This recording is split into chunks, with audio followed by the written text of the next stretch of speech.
tema che sono le elezioni amministrative che state ovviamente organizzando al meglio qui a Castagnaro. Io sono molto, come dire, soddisfatto sul piano personale perché Chetti Gerardo ha accettato questa candidatura. Conosco la sua passione politica da diversi anni, era ancora una ragazzina non ancora laureata quando frequentava l'ambiente del centro-sinistra, allora dell'Ulivo, e oggi insomma ritrovata candidata a sindaco di questo comune è una cosa che mi fa estremamente piacere, perché poi la sua candidatura è collegata in effetti a una presenza di persone giovani, meno giovani, ma tante giovani, che oggi in politica è estremamente difficile vedere, quindi un elemento di grande conforto. Io, guardate, la riflessione più semplice che vi posso lasciare, e spero anche che vada a intercettare il vostro pensiero, è questa. La politica ovviamente sta vivendo un momento, la politica intesa come la politica dei partiti, quella che seguiamo sui grandi schermi nazionali, quella fatta di tanti scontri, spesso inutili, ma anche di tante, come dire, così derive populistiche, poco rispettose, di scontro totale tra le istituzioni. È una politica che sta facendo perdere la fiducia da parte del cittadino. Insomma, il cittadino dice: non mi sento rappresentato, forse nessuno si sta facendo carico dei miei problemi.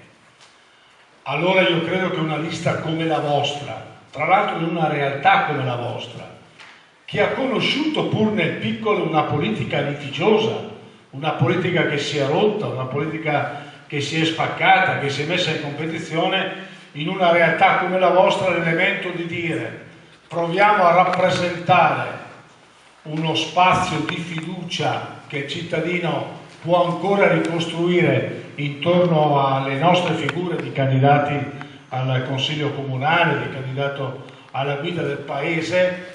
E beh, questo forse, anzi senza forse, è l'elemento principale. Cioè voi dovete far leva sulla vostra credibilità. Voi siete delle persone per bene, credibili, avete una storia in questa comunità, dentro questa storia dovete costruire il vostro consenso. Guardate che il consenso, ve lo dice chi, può confermare Franco, eccetera, insomma, chi lo va a raccogliere attraverso le preferenze per andare a occupare poi degli spazi a livelli più ampi. Beh, questo consenso cresce dentro un rapporto di fiducia. Può la prima volta essere una sorta anche di carta in bianco che uno ti firma, ma poi questa te la devi guadagnare attraverso un tuo rapporto personale, un tuo modo di essere. E il tuo modo di essere in politica, come nella vita, non può mai essere un doppio modo di essere. Cioè, se tu sei una persona per bene nel tuo fare, nel tuo lavoro, nell'essere studente, nell'essere operaio, nell'essere padre, madre o figlio di famiglia, tu questo tipo di coerenza e di onestà intellettuale la porti anche in politica. E la gente questo lo coglie, lo capisce. Per cui guardate, prima ancora di farvi tanti ragionamenti, poi un pensiero lo spendo ovviamente sul federalismo, lasciando a Franco, che è un tecnico anche di queste cose, darvi una serie di elementi che possono essere utili per la cosiddetta campagna elettorale.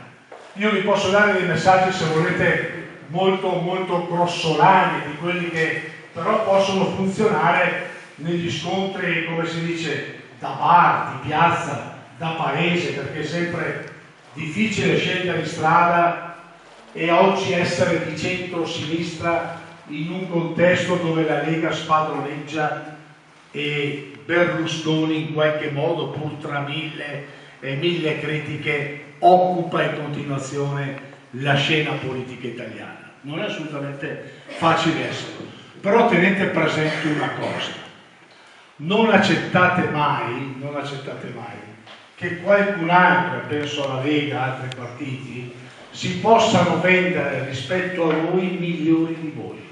Guardate, non accettate questo tipo di valutazione, perché quando vi verranno a dire o quando predicheranno che loro sono il nuovo, che loro sono le persone che fanno gli interessi delle nostre collettività, delle nostre comunità, che loro, a differenza della politica vecchia, dei comunisti o non comunisti, o di chi sanno veramente interpretare i bisogni dei veneti, prima i veneti, dice il nostro presidente della giunta regionale Zaia, sappiate, poi vi do qualche elemento, che per loro, prima loro stessi, veneti nel senso che loro sono veneti, ma prima loro stessi, e lo sono, vi assicuro, in maniera scientifica. La politica italiana del dopoguerra, quella dominata dalla Democrazia Cristiana da una parte e dal Partito Comunista dall'altra, che poi è finita in qualche modo con la Prima Repubblica nella famosa pagina di Tangentopoli, ma era per tanti aspetti una politica molto più dignitosa della politica che c'è oggi. Era una politica dove certamente esistevano le persone che ne approfittavano, ma c'era anche un fortissimo senso del pudore rispetto ai propri comportamenti. Erano tempi in cui ci si vergognava, oggi non ci si vergogna più di niente. Cioè oggi è venuto meno il senso del pudore.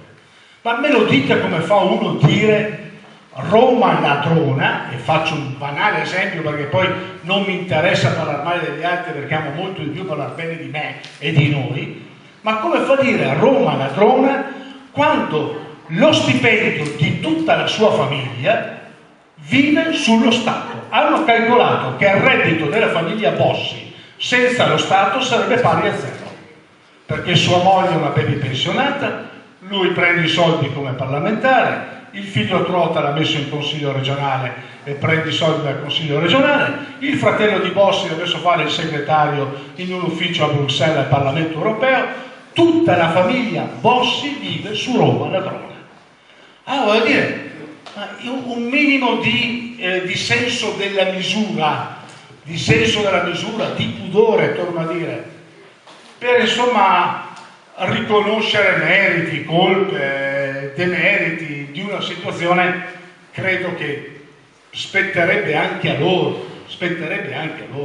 Invece noi ci troviamo sempre più spesso di fronte ad affermazioni di carattere così generico, di grande asprezza, di grande durezza, e poi su un piano personale di comportamenti davvero, io dico, al di fuori di qualunque considerazione o atteggiamento responsabile, atteggiamento etico. Quindi, primo punto, sentitevi orgogliosi di essere quello che siete. Secondo, siete veramente giovani, siete tanti giovani dentro a delle esperienze che saranno utilissime.